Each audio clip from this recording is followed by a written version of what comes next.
अजून एक जुगाड पण खत पेरायला करता येते, प्रात्यक्षिक तुम्हाला दाखवा म्हणून दाखवते. हे आपल्याकडं पुरी आहे, आधी पेरायला मागं पुढं मोठी पुरी चालायची, त्याच्या मागणं मोगणं असायचं, तसं काहीचं मोगणं आहे. आणि त्याच्या माध्यमातून आपण तिथं आता खत पेरायचं काम करतोय. हे बघा पद्धतीनं लागते, बरोबर उसाच्या बुडक्यात जाते. मागं पडताना तिथं अजिबात खत म्हणून दिसत नाही.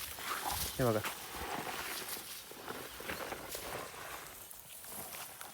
दिसतंय कुठं खत टाकलेलं, ते बघा काही नाही. उसाला पाहिजे तर थोडी माती पण उसाच्या बुडक्यामध्ये अशी पडत्या, हे बघा. आणि खत सगळं आपलं तिथं खाली पडतं. हे बघा इथं दिसतंय खत, दिसलं का? अशा पद्धतीनं खत पेरायला पण जुगाड आपल्याला करता येतोय. परत एकदा आता माग आल्यावर तुम्हाला अजून दाखवतो. साधं सोपं आहे, 2 माणसांनी फक्त ओढायला लागते, काही ताकद लावावी लागत नाही, काही नाही.